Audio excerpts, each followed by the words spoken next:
This morning in the studios, we've just been joined by the country's Chief Minister, Dr. Moinina Sengeh, who is here to talk on government activities in 2025 and their plans for 2024 and their plans for 2025, and of course updates the public on the Tripartite Committee report implementation, among other things. Dr. Sengeh, it's a pleasure having us always in our studios. Thank you very much. Good morning. Good morning. Just enable the public as to key activities that were undertaken by the government, and where do you think the government made huge progress, and where do you think improvement needs to be ushered in? The various projects or activities that were undertaken by the government in 2024. I think that there were lots of progress in 2024. And in 2023, I used to use the hashtag "we will deliver" because we just started and at the start of the year, and I transitioned that to "we are delivering" because of the evidence that we have. There are certain things that we still will deliver, but we are delivering, and one area in which we're delivering is the economy. The economy is so important for us as a government that President Bill is unequivocal about how important it is. In fact, if you look at the Big Five, the purpose of the Big Five is to strengthen our economy. And you know that because when they did the analysis on the GDP, we saw that the GDP was rebased and it expanded. Why? Because of the informal sector. The informal sector grew, and there are various policies that brought on the keke riders, the traders. The Bank of Sierra Leone now is rolling out the switch. It's been rolling it out for a while. You see that there were different fintech solutions, lots of industry. 19 industries have been set up since 2018. It takes a while for those to reflect on the economy. You see that. NRA met its target. We were in the IMF program. The value of being in an IMF program is that your macro-fiscal policies have to be aligned, how much you spend, how much you raise, amongst other progressive governance policies that you implement. We have seen that the Forex has been stable. The Forex was so stable that some of our partners asked us that something is wrong. But there was nothing wrong. It's that the Bank of Sierra Leone and the government and the economy is the policies we're doing in the economic management team meeting that His Excellency chairs are working. Inflation went down. That means the rate at which the price change for the volume, for the value of the basket you have, went down, which means the cost of living was not getting worse. How people were spending money was getting better compared to the past. Local production of food means the food basket increased for the same amount of money that you spent. Investments, over $1 billion of investments from the U.S. alone. That does not include all the other private sector investments that was committed. If you actually include the OPEC resources that His Excellency also got in Europe, close to $2 billion. And then the BII. So the U.S. government, Europe, all these banks, and UK government, that was $2 billion committed to the country that His Excellency helped us raise. $480 million for MCC to build transmission lines, about $600 million from DFC to private sector to build power generation, and other, the airports, the airports, we've seen how successful that has been. So the economy has been really good. It can be better. We're working to make it better. Inflation is now 15% from 50-something%, and His Excellency is committed to making it a single digit. He did it in his first year before COVID came. We met it at 2019 when we came in 2018. Within a year and a half, we brought it to 9. Now, COVID came, or the global crisis, we went to 50-something. Now we're back 15. We're going to go to single digit. And hopefully we'll keep improving the wage for people. We'll bring more companies to employ more people, have local products be higher. All the things we're doing is medium to long term, but it has good vision. So economy was really good.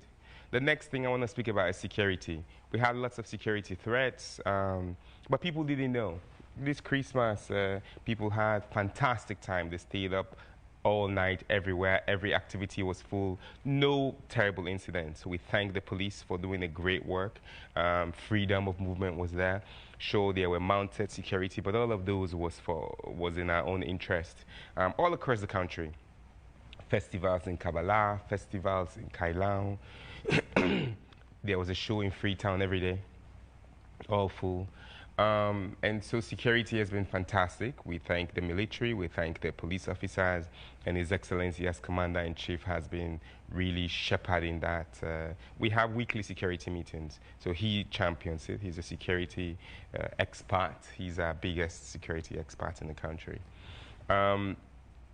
So economy, security, feeds alone, actually, the Big Five. We've been fantastic at the Big Five. We've increased production or the land under cultivation by 3.5 times last year. Just better planning, better collaboration between the ministry and the farmers. NAFCEL, for example, has been great with the ministry, and the ministry has been out in the field. Education, the universities, Kono University is up and running. Eastern Technical University, we're working on a transition really for the faculty, and we'll do that. But the real big one is MBSSE. 3-4 years ago, we started a project called the Educational Outcomes Fund. And people, again, didn't know what we're doing, and there were lots of criticisms. Hundreds of schools are part of that all across the country.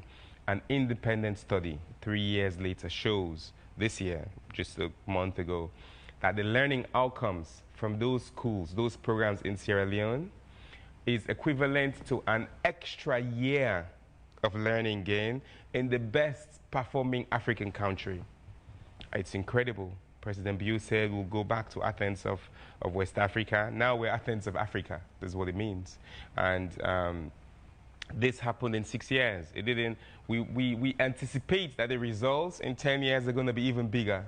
But it happened very quickly, and that's because we combine innovation, we combine financial support into education, and just the goodwill and vision of His Excellency, and we're very proud of that. So human capital development, lots of jobs. Ministry of Youth is doing lots of amazing things.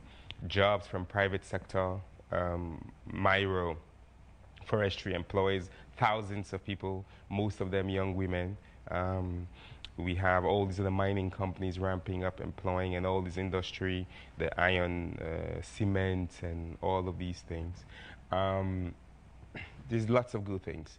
The Civic Festival was fantastic. It's a major highlight. You saw the whole country come around and celebrate its culture, have a vision.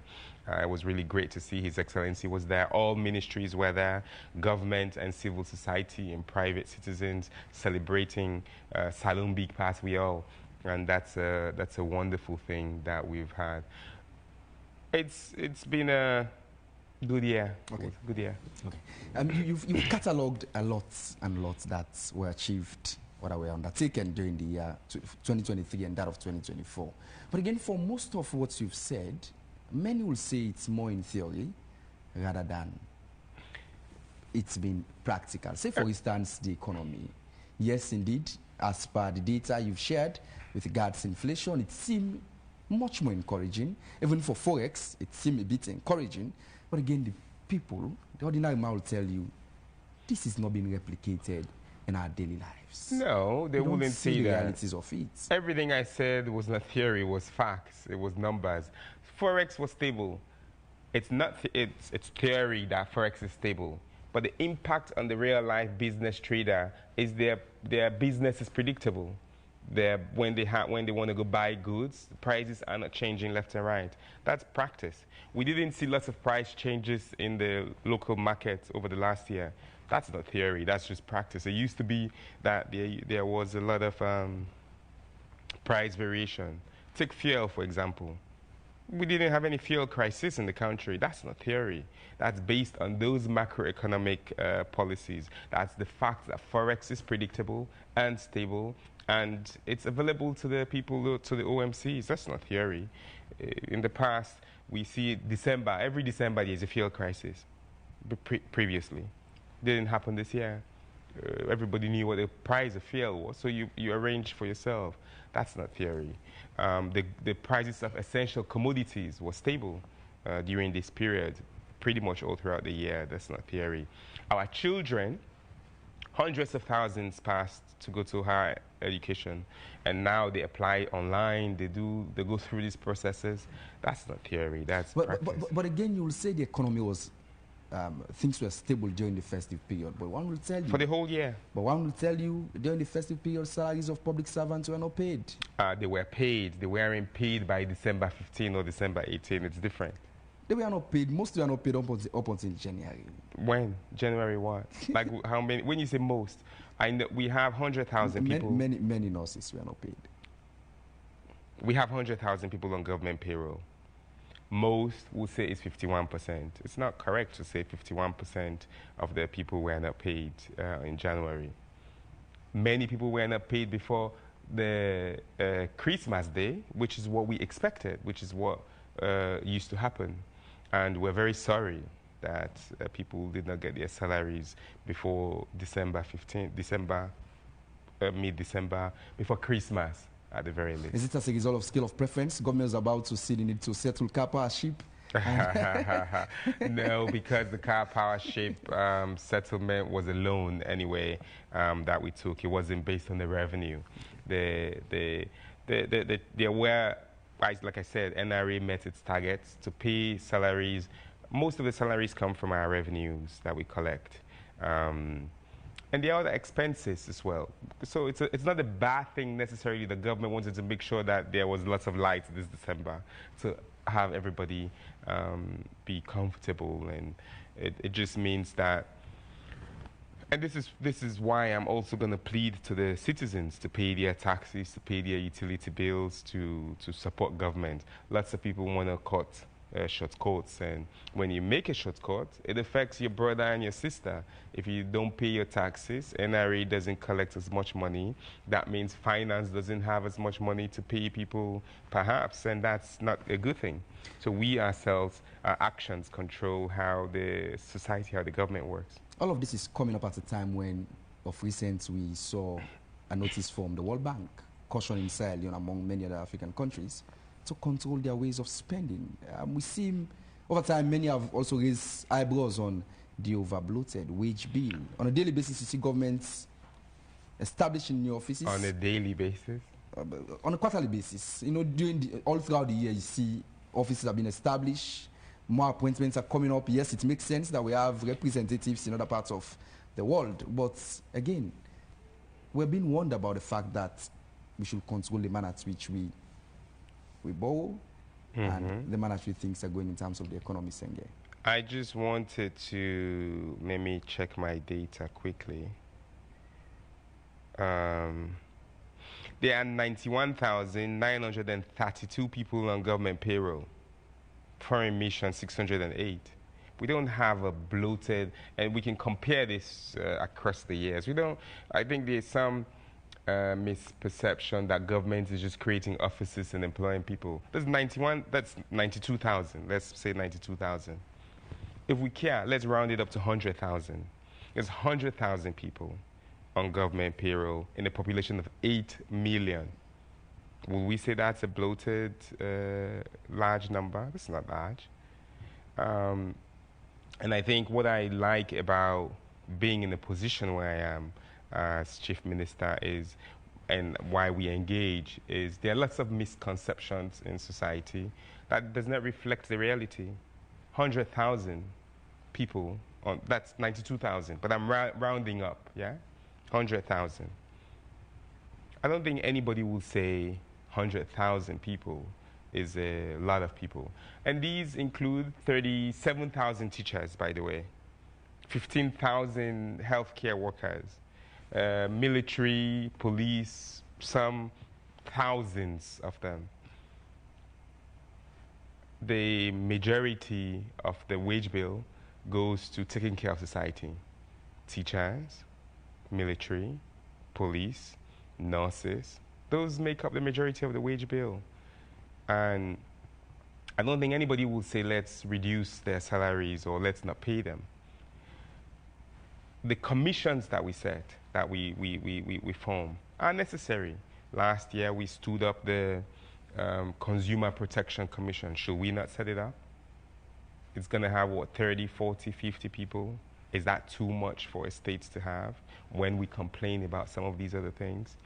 Independent Commission for Peace and National Cohesion set up 3 years ago. Should we not have set it up? Have we not seen how amazing it's done in the country? National Public Health Agency. Should we not have set it up? It was so good in helping us in our outbreaks and preventing outbreaks that they took them to Rwanda to go and help. I think there are people in the opposition and critics of this government, or of government in general. Every time they say it has pleased His Excellency, they think, oh, this is a new wage bill, this is somebody new. It pleases His Excellency. What they don't see that it's not that it displeases Excellency to remove somebody else, but it just pleases Excellency to have somebody else be in that position.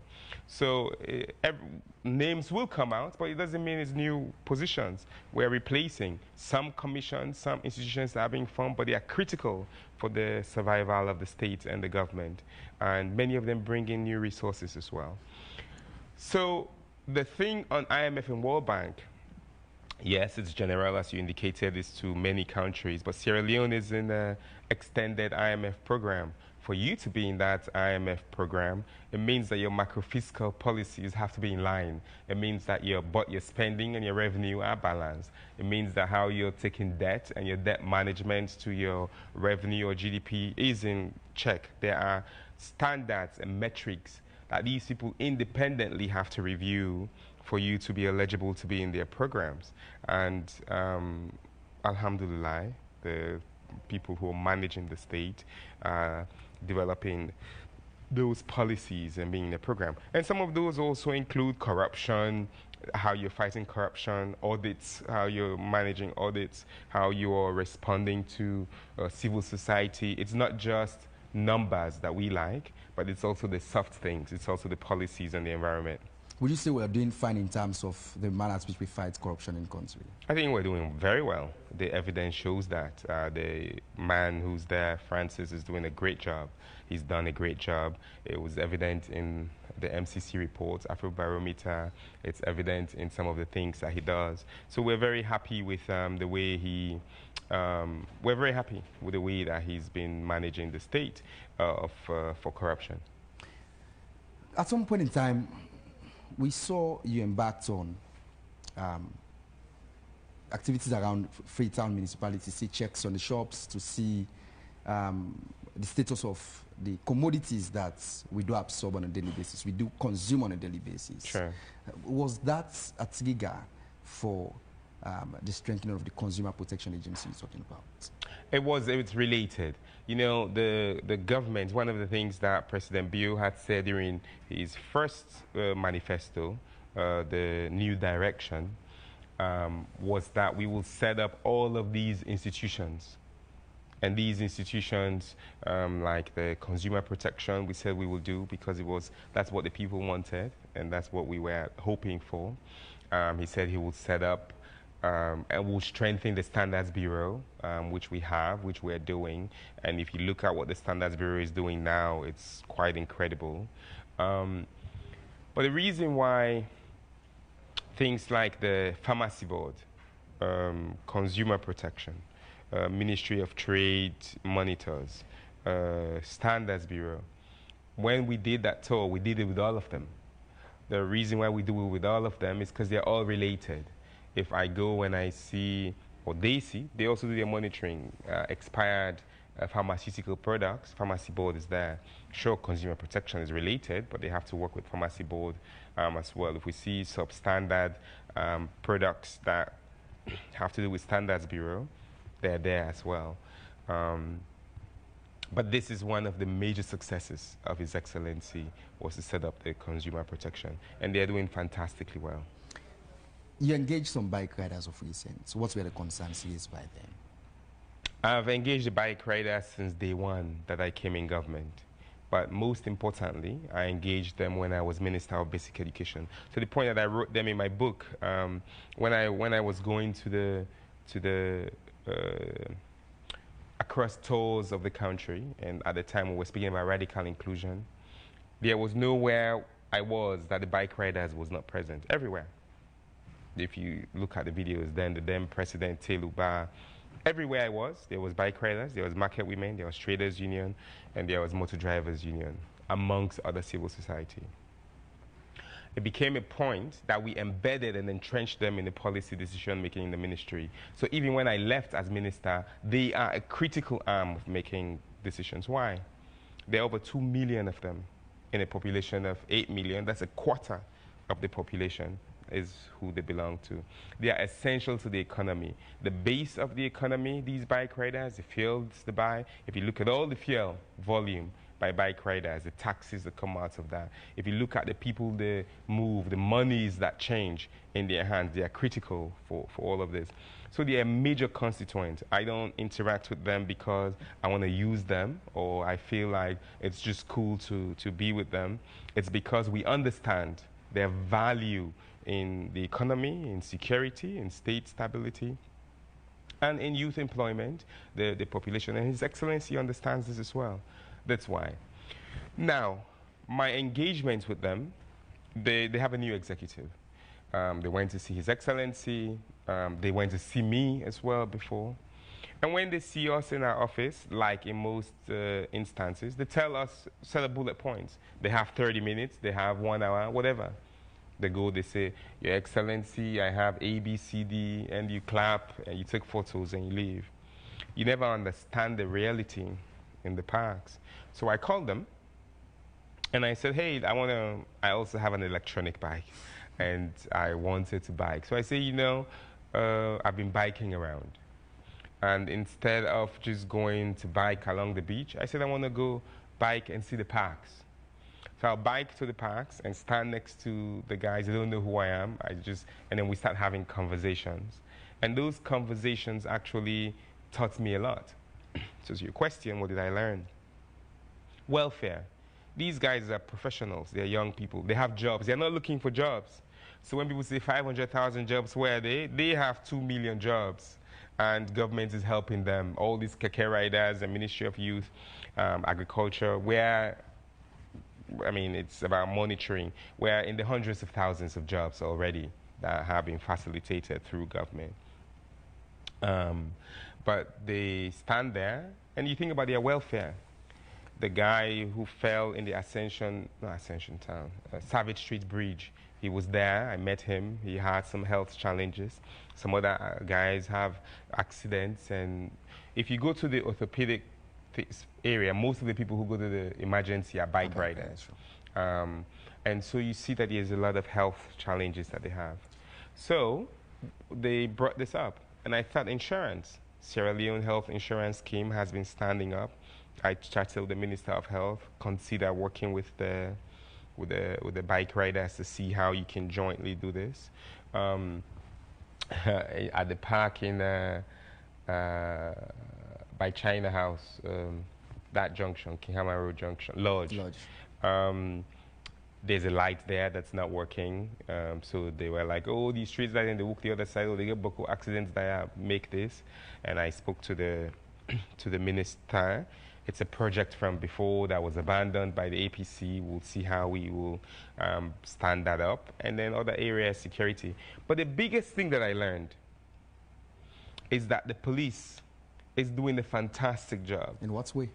The police and every bike rider park when I went, they praised the police. They're the ones who were talking about community policing. They're the ones who were saying, before Paulo Conte will take their bikes, 8,000 bikes, and go and destroy them.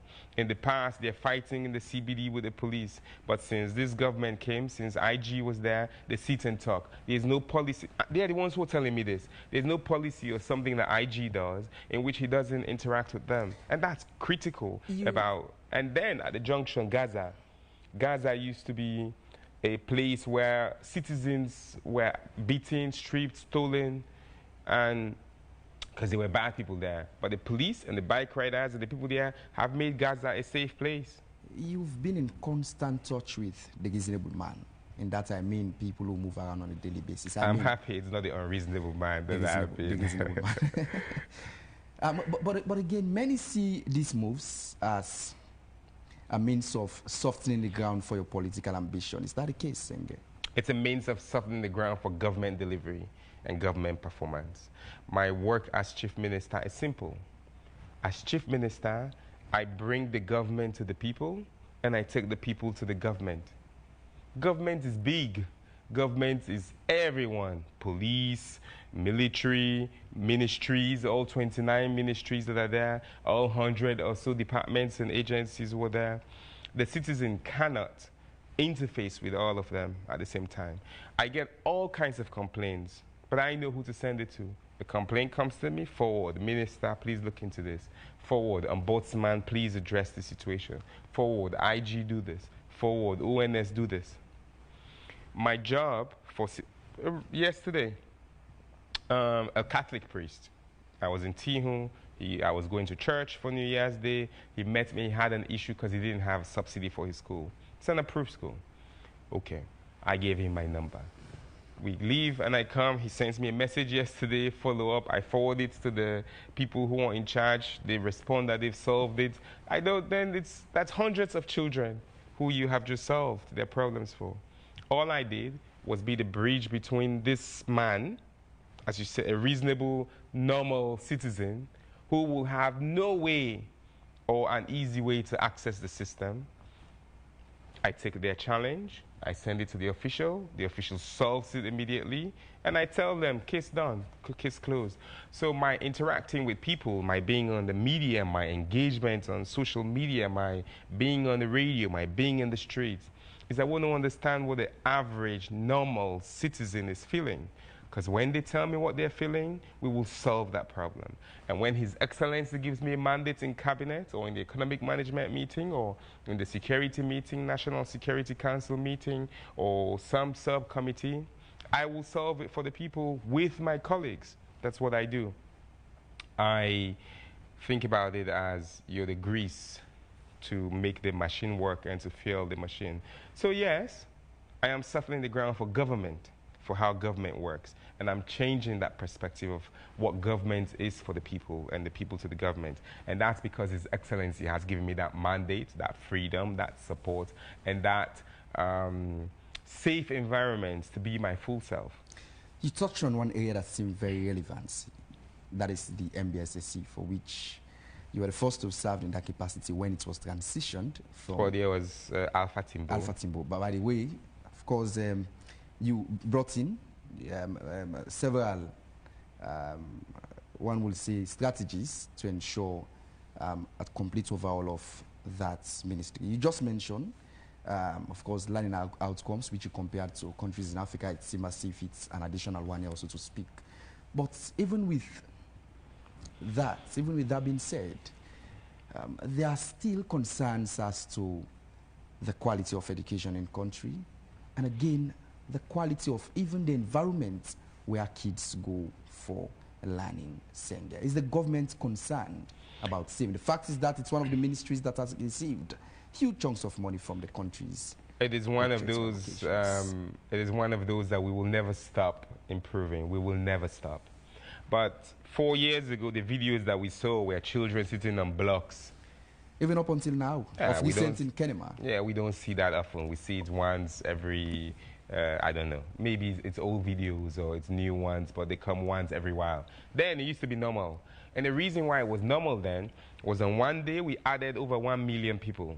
Same number of classrooms, same number of teachers, same conditions of teachers, same number of furniture. So it was expected that this will happen. But this did not stop us from doing the policy because we'll catch up to it. Since then, we've built over 1,500 additional classrooms. We've built new schools. When I say new schools, entirely new schools. We've provided JSS in every chiefdom in this country. And now SS is where we're moving to set up more. Almost all schools now that are built have ramps. The number of kids with disabilities who've gone to school is over 2,000% increase. These numbers are not made up. These are real numbers that are there. Teachers, we've increased their welfare annually I mean, before 2019, when we signed the new agreement, it was 30 to 45% increase, and annually we've been going 15, 15, 15. They call it MPK 15, 15, 15. But it's good. There's some progress there of increase in salaries and all of the trainings. Over 20,000 teachers have been trained, and that number just keeps going more and more. Do we think there's more we can do? Absolutely. I had said, there was a time when I said I want us to get 100% transition. By the time I left for one of the exams, it was 87% or 90% transition pass rates. These are not made up. I teach at FBC. When I see those students in front of me, they're quality students. I've been teaching for 5 years. I see the impact. We were just in Bo. There was a student with a disability who was speaking in front of His Excellency. Amazing. These are kids who people used to lock in the house. Now they are the ones who are voicing policy in a way that we can take them anywhere in the world and they can go. So, is there progress? Tremendous progress. Is there more to do? Yes, there's more to do, and we'll do more. Sengeh is an innovator. I remember way back at the Prince of Wales School. At first, when Sengeh came to the school, they showed us the innovator. Of recent, there was a video making on social media wherein the president commissioned those, the kekes, the motorcycles, the bikes, and even that of the boats. As an innovator, would you bow your head in shame to have seen such a boat being commissioned by the first gentleman of this country? I am so proud of what His Excellency has done and is doing for this country. And by extension, I am so proud of what the Minister of Youth has done and is doing of this country. When people want to focus on a negative to represent the whole, they do that intentionally. We were there that day to commission 5 things. Projects, not items. His Excellency was there to commission 200 kekes. We heard stories of people's lives that had been changed. Have you seen the kekes along the Luxan? They're there. All of them are running. They're not labeled Government Australia, New Direction, Madabio, kekes. They're there. Maybe we ride in them. We don't know that them. 200 lives changed. They're given. 100 were made available. They're there. They're running. And they have service providers that they're doing. Okay. 500 women were giving grants on that day. There were boats, 50 boats. This is in addition to the boats projects that were done. All those boats were paid for back by citizens, by young people. Now, when His Excellency commissioned and cut the rope, he wasn't commissioning a boat. He was commissioning the project. Now, there's a question that says, well, I have not really studied whether the video was doctored or not, but more let's assume that those gallons were in there, that there was water in there, that the wood looks like it's been wet and it's been used. When you make a boat, a wooden boat, the minute you put it in water, sun hits it, night comes, sun hits it, night comes, the color of the wood will change immediately.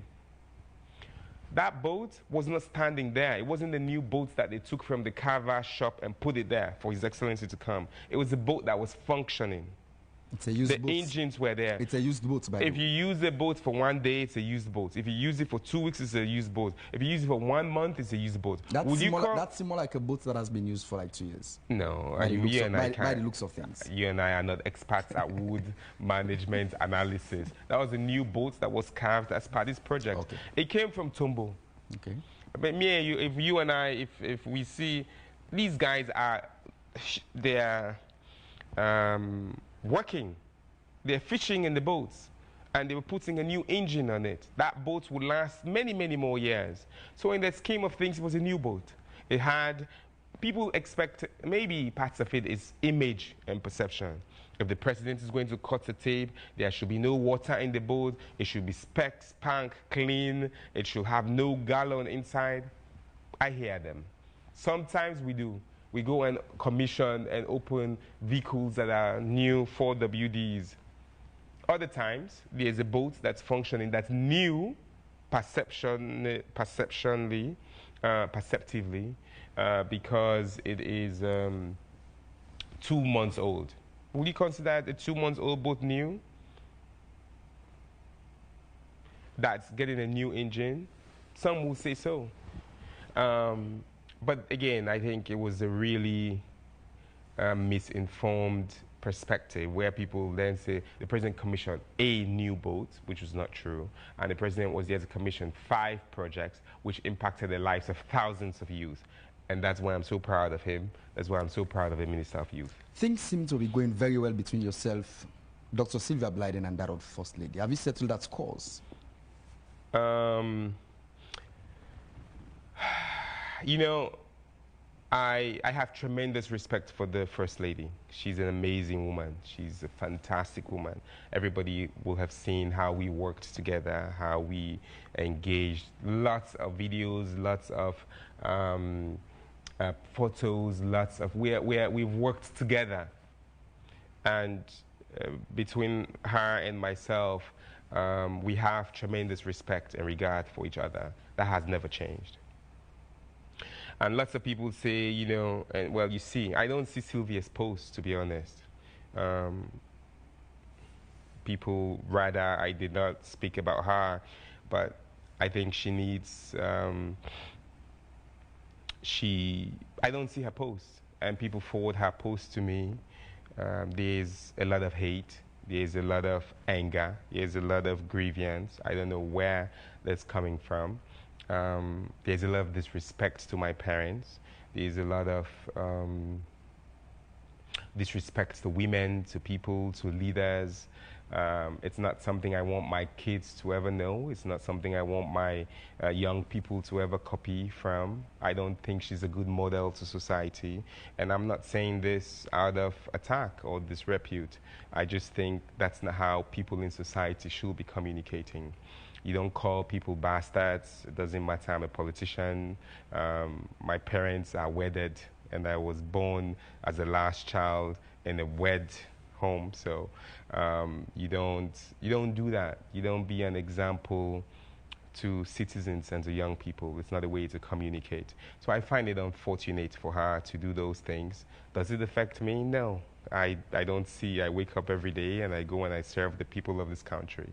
I get a lot of sympathizers who say, don't listen, I don't listen. I just continue with my life. I put Sylvia on the board of Prince of Wales. She's a Prince William. I hope we'll hang out. We'll meet up on the 100-year match. Sylvia will watch. Will be there. I hope she shows up. I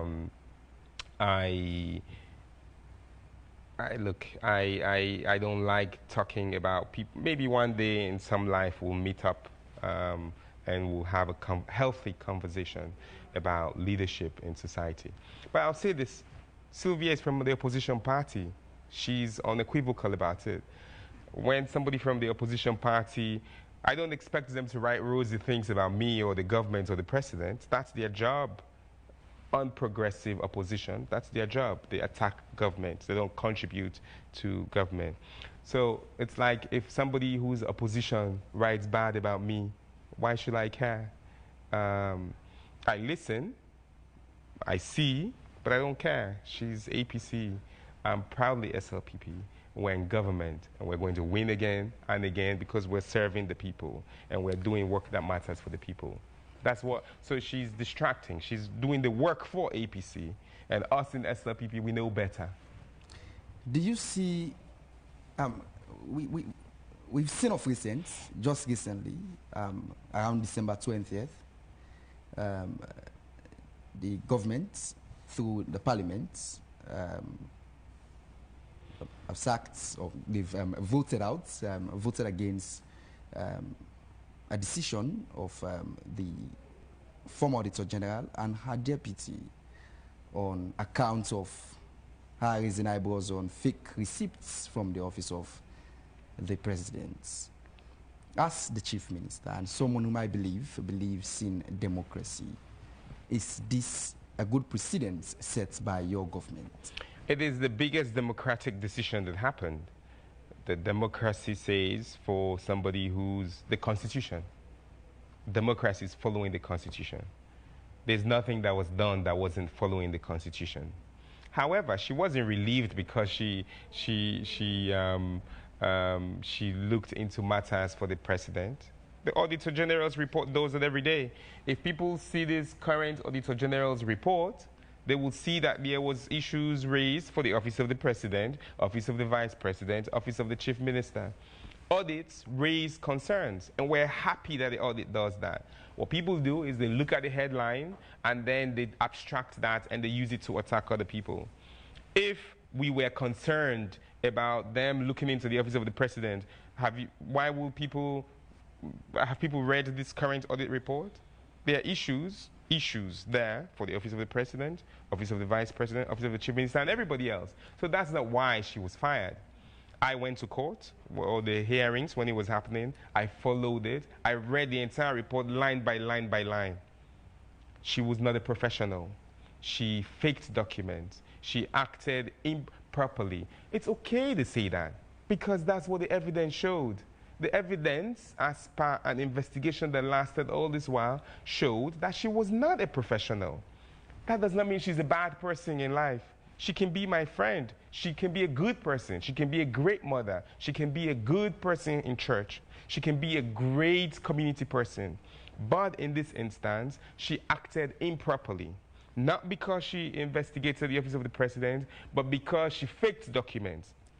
But because she edited things after they were submitted to her. But because she went around somebody, around the system, and tried to do it her own individual way.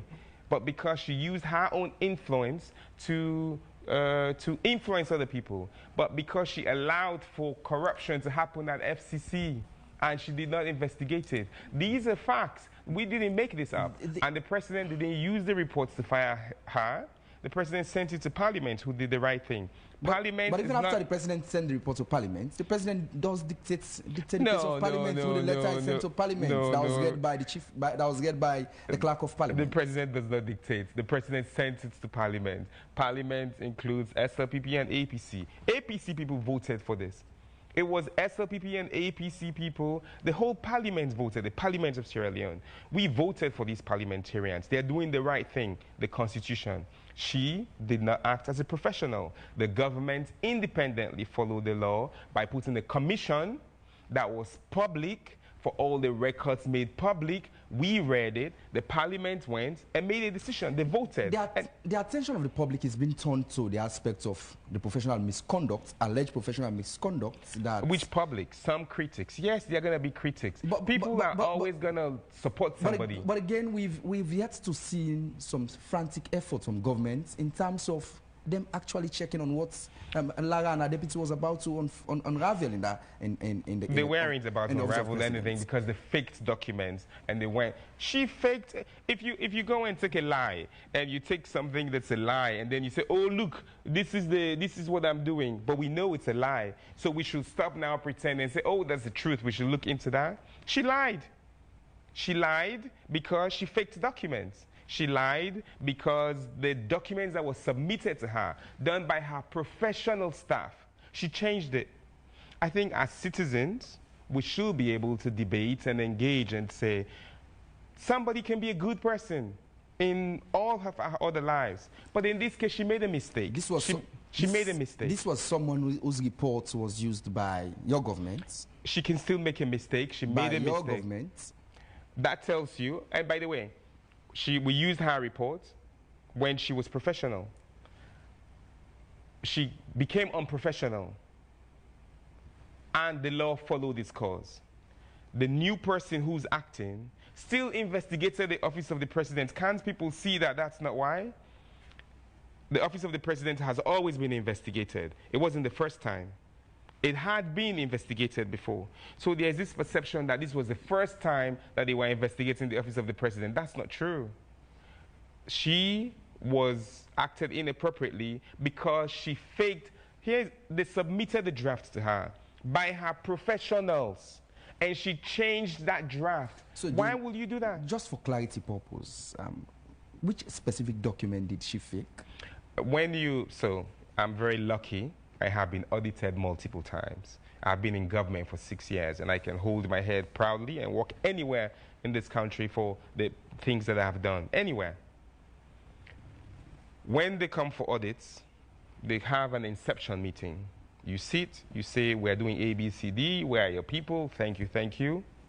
And then after that, they don't come to you again. They talk to your people. They can ask any questions that they want to ask. And then when they're done, they have a closing meeting, yeah? And then that closing meeting, they write a draft response, because it writes to you to say, these are what we found. They give you time to submit your response, and then you do. Sometimes you submit all, sometimes not. And then they can say it has been resolved, it has been partially resolved, it has not been resolved. That's it. And then, if it has not been resolved, it goes in there, and there are recommendations being made. That report that was done by that technical team who came to do, she changed it. When the technical team came, they did their draft, they sent it to them, she independently changed it. But that's so unethical, so unprofessional, and so against the rules of audits. It's not a problem that audits go somewhere. Audits is to improve the systems and processes. And audits is to make recommendations. But it's not to witch hunt somebody. That's unethical and that's unprofessional. We did not go after her. We just followed the law. If somebody starts being unethical and unprofessional, it is the responsibility of the state to set up an investigation committee on her, which we did. How can you be working for Audit Salon and doing pro bono audits to other people, and you're the boss, and you, like, it's not pro bono, paid audit services to other people? How can you say, don't audit FCC, even Mayor Akisoya's special projects? Why? Some of these guys, when ACC found them, they paid back. ACC found that they paid back. How can you say, no, don't audit that? It's just, she's not a bad person in life. She has and can be professional. In this instance, she was unprofessional. And it's okay that the state takes action. And the state here, government is independent. The executive did what they did, set up a commission, and the reports came to His Excellency, public reports, by the way, that we all read, and we saw it. And then that report gets sent to Parliament. Parliament does what Parliament does on its own. Parliament is APC and SLPP, and APC and SLPP said she was unprofessional. That's why she was relieved. We as a state should be happy. We should thank God, thank His Excellency for democracy working. That's, I don't know why but anyway, there are some critics, there are some opponents, and it's okay. Life, you can't have 100% of people agree on everything. Just aid us with an update as to the tripartites. The tripartite is implementation. I forgot to mention that's a good success from 2024. His Excellency held the agreement for national unity, which led to the tripartite, and the tripartite was done, and we negotiated it, and 84, 86 recommendations. We're well on the way. The Public Service Reform Unit, Public Sector Reform Unit is working with PPRC, is working with ECSL, is working with all these other institutions. Lots of recommendations are already being done. Lots of new policies will be done. The constitutional review will happen this year. Many of the issues there are hinged on constitution, so we look forward to the state and to the people supporting those transitions. And I think the APC is fully participating. We will keep working with them. I chair the meeting, the committee as per cabinet's conclusion. And we have a technical committee now. Mr. Golokata is leading on that. We're very happy with his experience, wealth of experience. He was one of the people who went to supervise the elections in Ghana. And we think he will do a fantastic job. Everybody's happy for him to lead on the implementation of the tripartite. So I want to congratulate him. I want to give him all our support because he's joining my team to lead on the implementation, the Secretariat to lead on the implementation on this. And our objective is that we should finish it as soon as possible. 1 year is what we're giving ourselves. So 2025, we should do all the things that we need to do. The constitutional things will happen on their own. By the way, the first major thing, which is the independent review of ECSL. This is what everybody prayed for. This is what APC's major thing is. This is the first time the ECSL is being reviewed for 30 years. First time. Independent review. This government is doing that. first time in 30 years.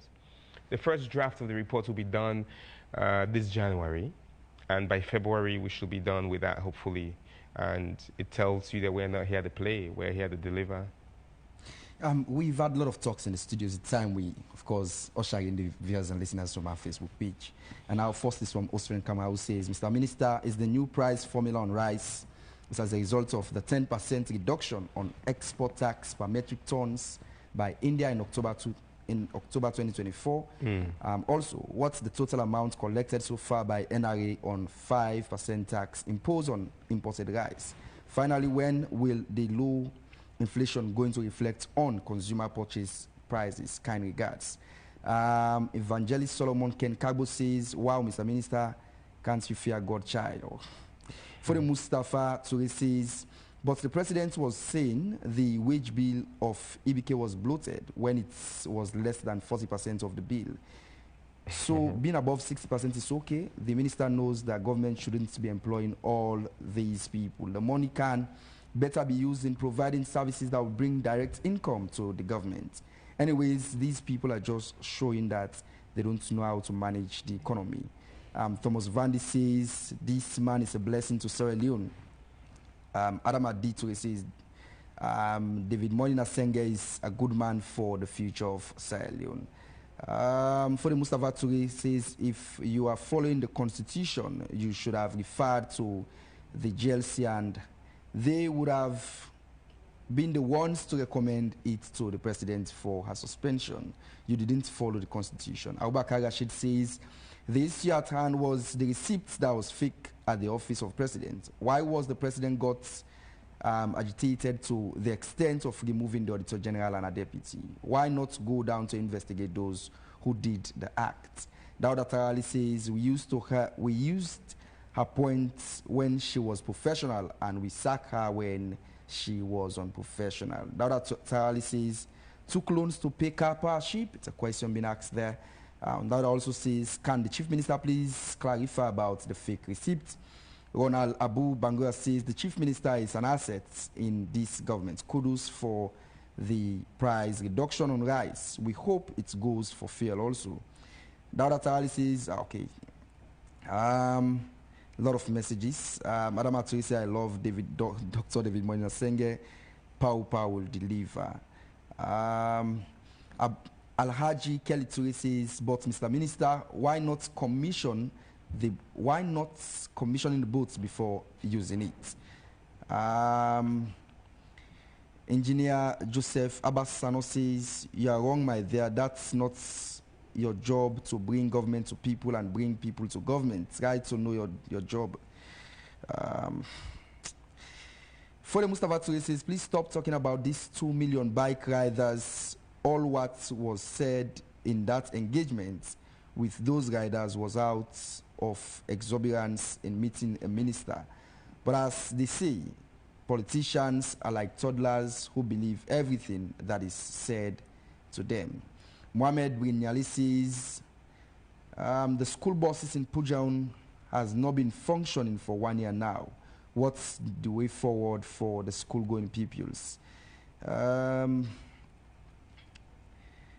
Swissman says, engaging consumer protection, do you know how many expired foods are in the country? And do you know how many expired medicines and substandard products are in the country? Sometimes you people are talking without proper inquiring.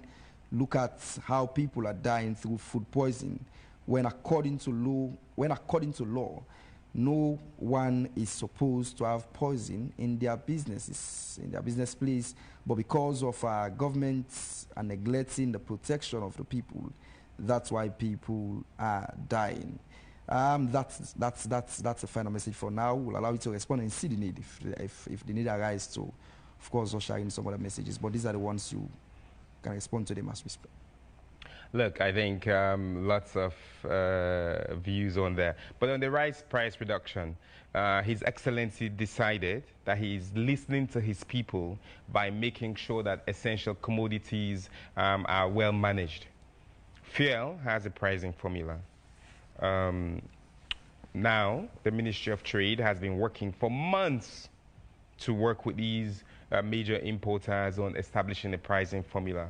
So the pricing formula is not based on one instance. It includes so many different things, really high-level calculations. That's optimizing for two things. It's optimizing for, well, maybe three things. It's optimizing for predictability and affordability. So that's one, that products should be predictable, they should be affordable and accessible to citizens. And the second part of it is, it also is strengthening the private sector, making sure that there's competition in the private sector actually, that there are no single players who will shape and determine the market based on their size. And this is a good thing. A lot of people look at this and they think government just wakes up one day and does something, or government does something on their own. That's why there was a signature on the annex from every of the major, those guys who were there account for 90% of the imports. Yes, there are many others who should have been in the room who were not in the room, but we will continue to have these conversations, and Ministry of Trade will continue to engage them. When it comes to engaging people, perhaps it's the thing with humans. Everybody thinks their view is the most important. Everybody thinks they're most sensible. But in where I sit, I listen to many people, everybody from all classes of society, and I see their views and I see their inputs, and I look at policy and we read and we consult with what's best practice. And so nobody's lying to us. We're not taking a single lie. If it's a lie, then it's a lie that the whole world is drinking, and that majority of the people are drinking, and it's informed by some data. So it can be sometimes that the world is wrong, or that best practice is wrong. But that's what we're doing. Our work is being shaped by inputs from experts, from ordinary citizens, from policymakers, from the vision of His Excellency. I think sometimes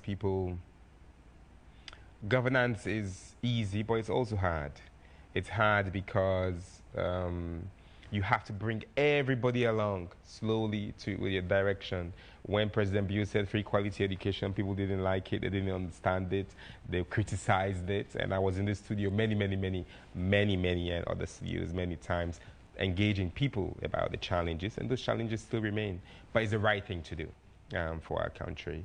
And when we come up with policies, not everybody's going to agree with it today, but we're doing it because it's the right direction.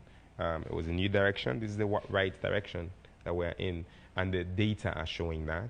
And I have one belief that this country is going to keep moving forward, and with His Excellency at the top, and this vision, and this SLPP government, we're one country, one people. We believe in inclusion, radical inclusion. We will ensure that everybody, every part of this country can benefit from the process and policies that we do. Who then handles the conduct of the independent review of the ECSL? An independent body that was hired by state, by the government and partners. Chief Minister, at this juncture, I know you are a lover of music. I know you're a very fine rapper. Thank you. Are you a fan of Elio Caldinero? I'm a fan of great music. Both of them make great music. They're really, I think people have this false perception that you have to, I loved B.I.G., I love Tupac, geniuses. I love Nas, I love Jay-Z, geniuses. I love Kendrick Lamar, I love Drake, geniuses. I love Drizzlick, I love L.J., I love Natasha, I love Boy, I love Kenny Ox, I love Crack Twist, I love Samza. Both of them, I've worked with both of them, geniuses. Both of them are amazing. I have songs with, I have done songs with Drizzlick, I've done songs with Crack Twist, I've done songs with Samza, I've done songs with Boy. And these are songs that I'm super proud of. I think it's a false dichotomy that you have to be L.J. or you're Cow. Why? L.J. is a great rapper. Cow is a great rapper. I can love Cow songs and love L.J. songs. There's nothing that says you have to be one or the other. And that's really what I don't understand from people. And people expect that if you post about cow, then you can't post about LAJ. If you post about cow or LAJ, then you can't post about Drizzly. Why? Young people, we have to make sure that we avoid division. We have to make sure that we support every artist. Natasha was a councillor for APC. I love her. She's fantastic. Stasi, amazing, incredible. And she brought Queen H, I think. I love Princess H, because she's really clever. And one of her favorite lines was, "They're not smart, now they're phone smart." And we see I'm plenty, but come on, not smart, now they're phone smart, so they get smartphone, but they're not smart. And I love people who are clever, who play on words, and that's what I love about rap. And we have lots of people who are clever. Drizzly is the best at using double and triple entendres. He's a genius. At some point in time, you do consider the main opposition as some progressive. Do you still hold that view on the opposition? APC is not ready to lead this country today. It's not ready to lead this country tomorrow. It's not ready to lead this country in I don't know when. The leaders in APC are unprogressive. And I can say this without a doubt, that unprogressive is not a bad thing. Unprogressive to the policies that are necessary. If you criticize free quality education, it means you're unprogressive. You don't understand what needs to happen in this country. If you criticize the way we are managing the economy now with no good idea, it means you're unprogressive. And I have many good friends in APC. They're like, it's not a personal shot at them. Those guys are good people. But as a party, APC does not have any policies. Have we seen any APC policy recently? What's the alternative policy that APC is bringing to this country? All they're doing through their newspapers is to write, oh, I saw a newspaper today that says Chief Minister audits corruption in the Office of the Chief Minister from the audit report. You read it, there's no substance in there. There's an audit report. It's very it's there. I think they said they weren't paying taxes or withholding taxes. If you're going to put my face and my name on there, you should at least read the substance for people. So the APC as a party, when they start coming up with policies, alternate policies, for how they will shape this country for our children, for our economy, then we'll listen. Then we can have a conversation. And that's why I say they are not progressive. They are not good for this country today, as President Bio said. They are not good for this country tomorrow. And we'll keep working every day to make sure that we keep them from the State House, because they don't know the economy. They like this, they shape, mo hala geda. That's what they do. That's why they have people in the past abuse people, more como. Unfortunately, there are really some smart people who associate because maybe their parents come from there, their friends are there, they were there before. But I invite them, if you're one of those progressive APC people, I invite you to come to SLPP. I invite you to at least form opinions and ideas. If you don't want to come to SLPP because, for whatever reason, at least step up and develop policies that will at least push us as a party and as a government, so that we can also think. For now, they are not helping us think at all. Your party, the SLPP, is reviewing the constitution. I know you're just a senior statesman within the Bio-led government, but your party, the SLPP, is reviewing their constitution. Why now? I'm the chairman of the Constitution Review Committee, actually, as well. Good. I wanted it to unravel that one. I see. Why now? Because we want to keep improving. We want to keep getting better. We did our last constitution in 2020. There were loopholes there. And I know, particularly because I was also the chair of the Independent Elections Monitoring Committee that ran all the party's election at a really critical juncture. And we saw the challenges. And the people themselves have seen that there are challenges and bottlenecks that need to be improved. We need to make sure that we're aligned with the 30% that government has since brought, which we were, by the way, from way before our party has been that progressive. We need to ensure that there is a lot more clear lines between the moral guarantors of our party. We need to look into just certain things that will make it more democratic, tightening it up. And it's very public and transparent. It's been a really inclusive and transparent process. And thanks again, because we have a leader and a chairman of the party who believe that democracy should happen. We're practicing in our party what we want to happen in the country. And it's been a really fulfilling process so far. We're one country, one people. Is your political ambition still alive? Your presidential political ambition still alive for 2028? Had I discussed with you my ambitions? I think my current focus as a government official is to supporting His Excellency. And when I go to these places, I tell them I'm campaigning. I'm campaigning for President Bio's government delivery. I'm campaigning for delivery in governance. That's what I'm doing. I have been very fortunate to serve His Excellency. I said yesterday in the press conference, when I was a young boy, I had 3 dreams. One, I wanted to be an author. Thank God I'm an author, Radical Inclusion, 7 Steps Towards a More Just Society. And it's a bestseller, an award-winning book, Amazon 2023 bestseller and top books, non-fiction. And people think we take it for granted. Non-fiction, written by an African, in Africa, published by a major US publisher, paid for, does not happen. Actually, there's no evidence of that. Number 2, a major top 5 publishing house.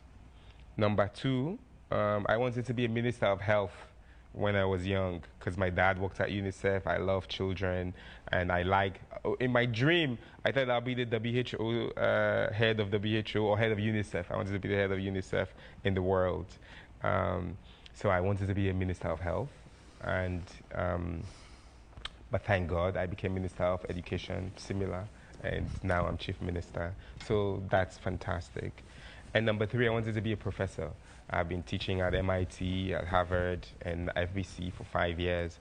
And I'm a very grateful man in life that by 40, I've done all the 3 things that I wanted to do. Those are what I was dreaming for. And the final one is being an entrepreneur. I'm an entrepreneur. I'll continue to be an entrepreneur. But there's nothing that comes close to serving your people. Every day that I sit on the boat and I go to Bond, I go up to Falaba, I sit on the bike. In my capacity as Chief Minister, I listen to people, I solve their problems, they listen to me, they give me feedback, we engage. There's nothing that comes close to solving their problems, and I love it. And I'm grateful that President Bio has given me that freedom to be able to do just that. Do you wish to succeed your mentor? It's not a conversation we're having right now. Okay. And I'm happy you said President Bio is my mentor. There's nobody who works as hard as President Bio. Because I've heard you said same. That's why I said. Yeah, he's an amazing man. I'm so grateful. I learn from him every day. Every day I sit in front of him, I have notepads. Every day. And I'm not exaggerating. But it's the conversations we're having right now is how we make bold actions. In his New Year's message, he said we should make bold actions, take bold actions and bold decisions. And it's like fire under me, because this is what I love. I love bold, I love action. So he's saying exactly what he wants us to be doing, and we're excited about it. That's why the first bold action we did this year was to reduce the price of rice. Bold. People thought it was impossible. People thought it will never happen. But he believed it, he told us, and we did it. It was months of technical work, came to hours of negotiation, and great relationship between the private sector and government, all the players in there. That's my role. I coordinate across. Bold action number 1, for the people of this country, for the average guy, bread and butter issues, rice cup issues, we reduce the price of rice, thanks to President Bio. So we're very happy that he challenged us on that, and he's given us a vision and directive. It came from no one. Let nobody take credit for it but the president, because the president is the one who listens to the people. He's been everywhere. He understands what rice is important. This is why Feed Salon. This is why he asked us to do the essential commodities thing. So it's not anybody. He just gave me the freedom to coordinate it. So yeah, what I am is I'm excited to keep learning from him. I'm excited to keep working for him. I'm excited to keep working with him because I know it's for the people of this country. So in any capacity that God allows me to keep serving, I will serve happily. Thank you so very much, Dr. David Moinina Sengeh, the country's Chief Minister. It's been a pleasure having us always in our studios. Thank you. I always love the Prince William connection. I know. It's been a pleasure. And this is a conversation that will continue. The fact is, it's one that touches on the development of this country. We will keep campaigning for development in this country any day, everywhere, any side we'll go, because Paupa Salomon is better.